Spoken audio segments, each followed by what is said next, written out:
Let me show you how you can paint 6 paintings in half an hour. Impossible? Just watch. Hi there, I'm Lynn Keddie and I'm here to show you how I paint expressively and give you lots of techniques that I think work to loosen up your style and make you less self-conscious about your work.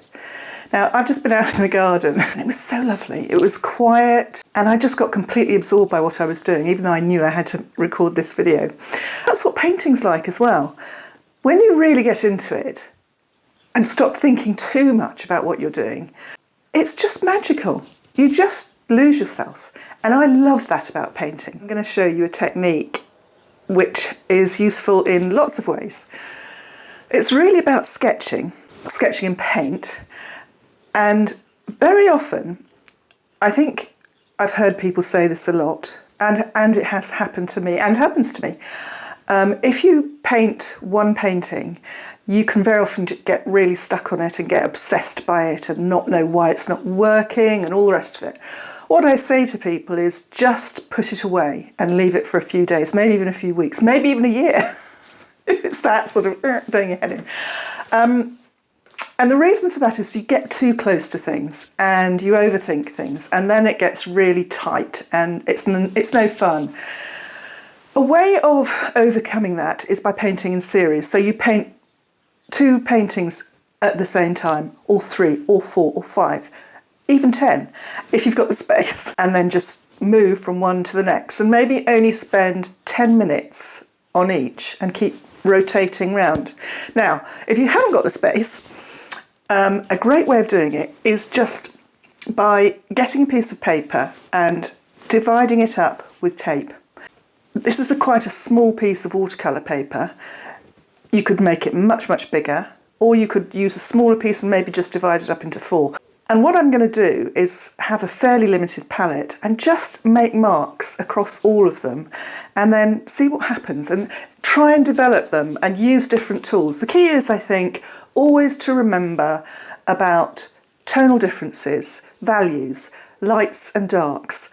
Make sure you've got those. So I've got a pretty limited palette that I put out now. That's cadmium yellow pale, that is ultramarine blue, this is crimson, and I've got a great dollop of white and some raw umber. Now I'm probably going to add to that, but at the moment I'm not entirely sure how I'm going to do it. And the other great tip that I'm going to give you is don't go in with a purpose, just go in to play. Don't have a vision of your head of what you want to paint, because it never ever works out like that. I can vouch for that. Go in just really, as I did in the garden today, just go in thinking, I want to do a bit of gardening, I want to do a bit of tidying up, and then just potter around. It's a wonderful thing to do. I love pottering. So here goes. Now, let's see, what are we going to start off with? I think I might end up using all sorts of different tools, and that's not a bad thing. I also might introduce some wacky colours, because I just feel that would be quite nice too. But at the moment I'm just mixing up, as you can see, just mixing up a little bit of blue and a little bit of green. It might just be quite ordinary landscape-ish sort of colours, but it might end up being completely different. So I'm going to change the camera angle so you get more of a close-up of this, and let's start painting. So I'm just going to be fairly quick about what I'm doing. And as you can see, I'm just taking some colour and putting it across all of the squares, rectangles, whatever. Doesn't matter if you go across the tape or anything like that. But what this does is it's already, you can see, we're getting some nice feel to each of these squares. I've added some raw umber to my mix to grey it down a bit. So ultramarine blue, raw umber and a little bit of white will give me quite a dark grey, which may be a bit too dark. I can lighten that with some white, so I'll put that over here. Still quite a dark colour, isn't it? And whoops, there's a little bit of green on there. I don't think we want green in the sky, but hey, let's just worry about that another time. We need, oh, I love that, look at that. That's if you move your palette knife, and I'm using this square palette knife, and you use it, move it really loosely across the paper, you get some wonderful, wonderful marks. I don't know what's happened with that green, but I'm not going to fret about that. So I've got quite a lot of blue up there. I might now add some cerulean blue. I like cerulean blue in the sky. I think it means that actually. Could be wrong. I think I read it somewhere. And I've got a little bit of the other grey made with it, ultramarine and the raw umber on my palette knife. So I'm now introducing a slightly softer blue. So that's quite obviously ultramarine, but this is now a much more kind of sky blue, I call it almost, you know. And we're layering up, and look how I'm changing the way I got that green on there, haven't I? It's just determined. I should wipe the other side of my... And the lesson here, Lynn, is to wipe your palette knife after you've mixed a different colour. It's not rocket science. Right. So, what are these looking like? Also, I'm not always moving my palette knife from left to right. Sometimes I might decide I want to move it downwards, which I quite like. I'm starting to overpaint, I think, a little bit too much. You know, I'm starting to sort of, you know, I always say, make a mark and leave it, and sometimes I don't follow my own advice. So let's get another bit of just a mark. That's all I'm doing here, a mark. It may be right, it may not work, but I want to get that something a bit different going on. And in each one of these, let's see, we've got similar colours, not exactly the same, similar colours, but different marks. Okay, wipe my palette knife, and let's see.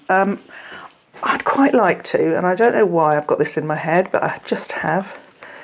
I'd quite like to put a bit of purple in. So I'm mixing up the crimson with the ultramarine blue, and you do get a beautiful deep purple. Love it. So see, isn't that gorgeous? Just gorgeous. So I'm mixing it up with the palette knife, and I'm doing different mixes of it, so it's not going to be exactly the same each time because I'm mixing up little bits. I just don't want it to be too red. I want it to be much more purple. See, it's almost blue. It might be a bit too much, don't know, we'll see. I'm going to put some in everywhere. So, not really thinking about it.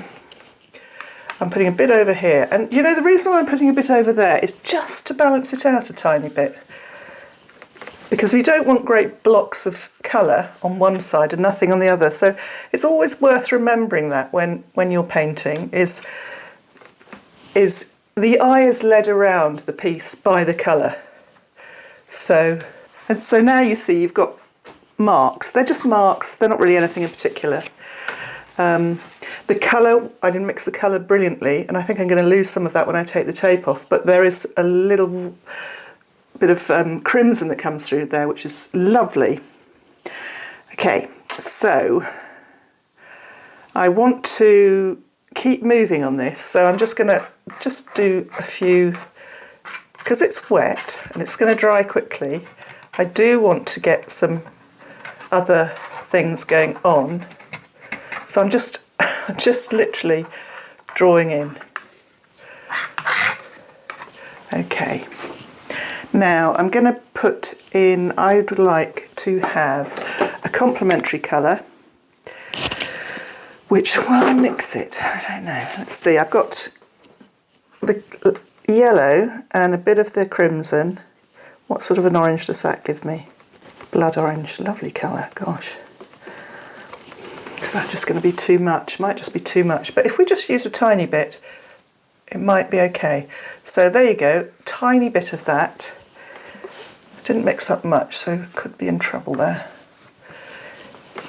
And you know, it might just be that's mixed in with the purple, which doesn't look that nice. So, and it is such a gorgeous colour. It's a blood orange colour, and I love that colour. Just mixing up a bit more. I need a bit more yellow. Some of my yellow's got a bit of green in, so I'm going to get some fresh yellow. And as you can see, I'm only using this palette knife at the moment. I haven't delved into anything else, although I might well do that just to get a bit of things, different things going on. Let's get a bit in here, and again, not thinking too much about it.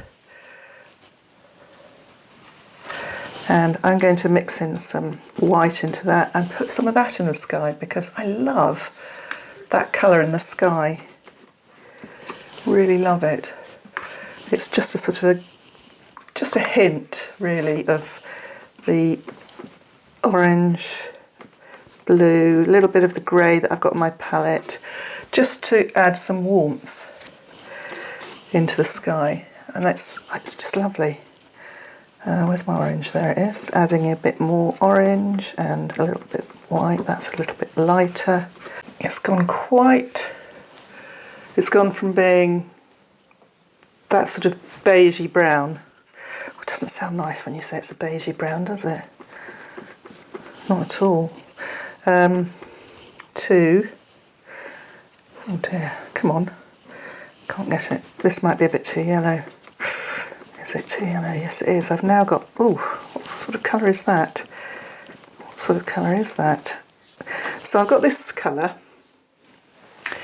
which is, it's a bit like, hang on. Oh, can't mix it in. It's a bit sort of, I'm not sure what colour would you call that? Oh, I don't know. Do I even want it? Let's try it. Well, you know, next to that, that purple, it's kind of okay, so I'll go with that. I've now got some in the sky, not going to worry about it. Not going to worry about it. So that was, what was it? It was, I added a bit more crimson and yellow to my sort of sky mix. I'm not really sure I can remember. I'd have to look back at the video to work out what I've just done there. So again, I'm just, oh, and I've got that lovely little mark that just happened there without me even thinking about it. Okay, so now I'm going to, oh, do you know, I'm not sure about that colour at all. I'm going to stop there. I think I need a bit of almost white coming in. So here we go. And I am painting over stuff that I've already painted. So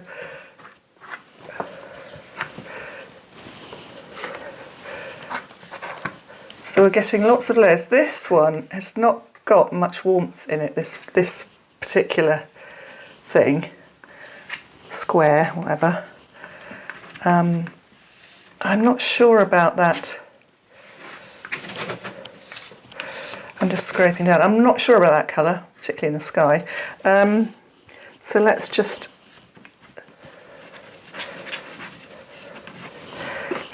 I'm going to introduce some green.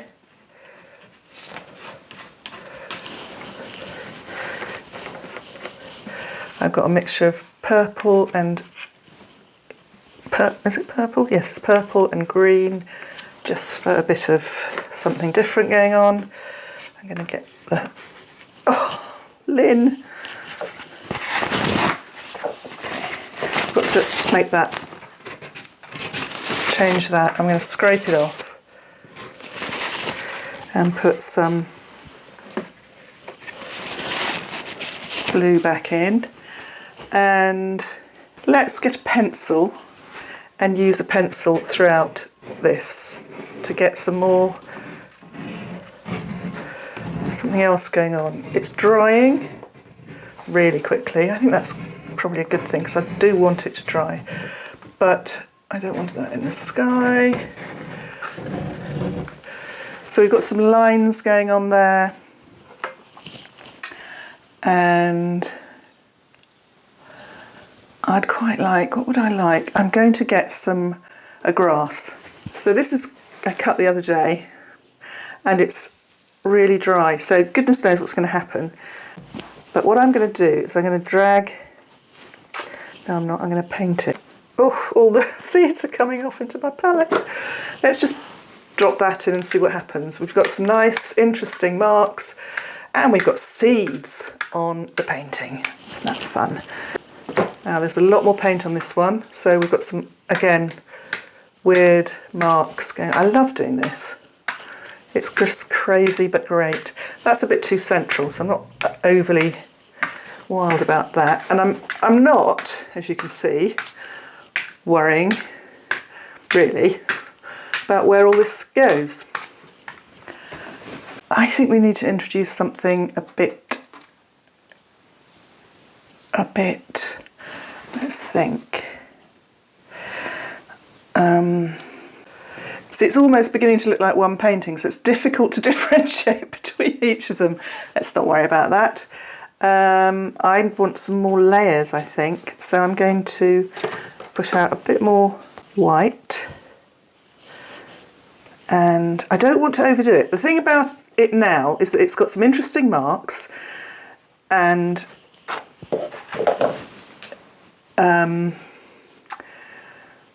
it's very fresh. It's very fresh, so I really love that little area there, most of which I think I might lose. I like that yellow, and that's that yellow. So I wonder if I should just introduce yellow that's been toned down a little bit with yellow ochre. Let's see what that does.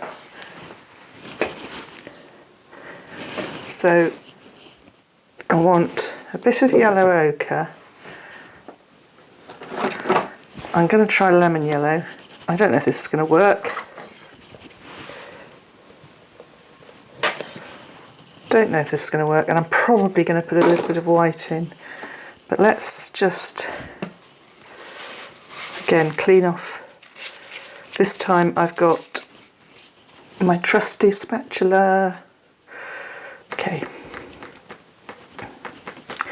I want more lemon yellow than I want yellow ochre. Yellow ochre is quite strong at tinting. Lemon yellow is weedy. No, I don't like that colour at all. Gosh, no.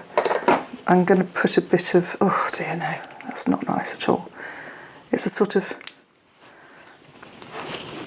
dare I say it, it's baby poo. I shouldn't say that, should I? Okay. Let's put a bit of raw umber. No, that's not working either. Now I've got, I don't know what I've got, that, which is not very exciting at all, and it's a bit boring, so I'm not even going to use it. Will I use it? I'll use it here. I'll use a bit here. Just, oh dear, no, it's just not exciting, is it? I'm just making something a bit different going on here. Let's put that in and see what it does. Oof. Well, maybe it works. Oh, I like that. And also some of the paint hasn't dried. So, oh, that's nice, isn't that lovely? That's because that orange hasn't dried. And it's just made a lovely, let's see what happens here. Introducing some of that yellow to that weird green. Again, gosh, Lynn, make a mark and leave it. I'm starting to lose some of that beautiful purple, so I'm going to reintroduce it. Because that is a really dark value and it works really well in these paintings. So that is going to come back in. Too blue, I need more crimson. Now it's too crimson. There we go. There we go. So quite a big blob of it. And I'm putting it in over where it was before. And the reason for that is that it's just layering up. It's layering up. And I'm being much more careful now how I'm putting this paint on, because I don't want to lose some of the beautiful things that are going on. You know, I just don't want to lose that. But it's just adding some just lovely little things. Again, don't want to lose it. And just scraping in and removing some paint is lovely too. Let's go back into that sky a bit, and oh, do I dare?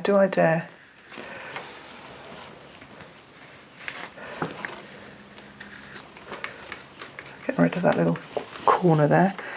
I think I might just leave that. I like those funny marks there. I'm going to get a bit of blue. I'm going to tone down with the purple. This is cerulean blue, and I've just toned it down with a little bit of that purple I mixed, just to make it less blue. And I'm just putting a little bit in the foreground, like that.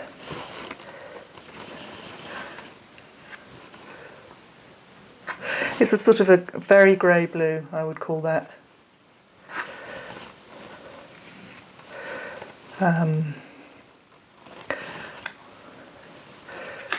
Isn't that gorgeous? Right. Gosh, I don't want to do too much more. Okay, I might just go back in. Oh, I've lost it. Here we go. No, I have. I've lost it. Where's my... Oh, here it is. My... what do you call it?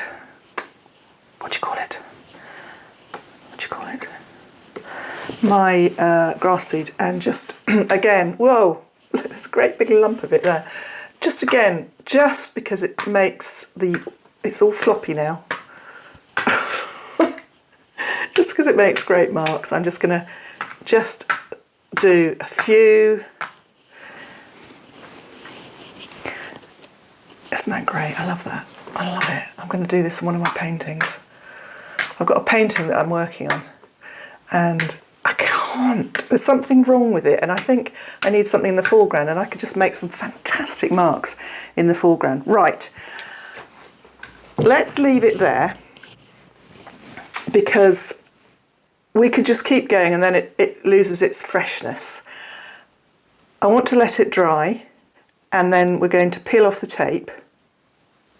Now I'm going to peel off the tape now. I can't bother to let it dry. Let's see.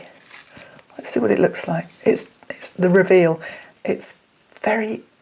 Oh, I think it's very exciting seeing it when you've got a clean edge. Oops. Patience is... I don't know if it's a virtue or not, but it can be useful sometimes. I'm not sure I always have a lot of it. I'm just too excited to see what it's going to do. I can fix that with some gel medium. Already, you know, you're beginning to see, we're revealing this wonderful, 6 little jewel-like landscapes. And it doesn't take long. And I think people feel that you should take a long time on a painting, but I think sometimes you can get some really great stuff if you paint quickly. I think that's when you really learn stuff about your work, if you paint quickly. Because you stop analysing what you're doing. I mean, later, when the painting's developed a little bit, you could analyse it a bit and say, well, have I got enough different values here? So, I can fix these once it's dry with a little bit of gel medium. But isn't that great? It's just amazing. I've got a few grass seeds on, I can see, and I'm going to leave them, and I'll probably paint over this with, once it's dry, with a satin medium, and that will stick everything. It will glue all those bits of grass, those grass seeds in place. I mean, you could pick them off if you want to, but I just quite like the fact that there's a little bit of other stuff going on in the painting. But what fun! And how beautifully abstract that is. If we'd done that as one painting, we would have been faffing around trying to make it work and make it look like a landscape. These do look like landscapes, but very, very, very loose. And the thing I love about them is that you can just sort of look at them and just get lost in the way that the paint moves around and the colours, the way the colours work. And we've got different tonal values going on here, which makes that's the key. It will make all your paintings better if you can get dramatic tonal values in. You can have softer areas like here, for example, which is a lot of midtones, and here a lot of midtones, but then we've got these punchy darks in here, and then the whites. I mean, that's actually just paper, but we've got whites here. And then you've got that beautiful movement of those grasses, which I think are fabulous. Anyway, I hope you enjoyed this video. Please like and subscribe, and stay tuned to watch more. Bye for now. And here are the final paintings. And close up, each one is a lovely little gem of a painting. And honestly, it was fun, it was simple, and it taught me loads. I love all the new colours I found, even the baby poo. And if you like this, check out my book on Amazon, Painting Flowers Expressively in Acrylics.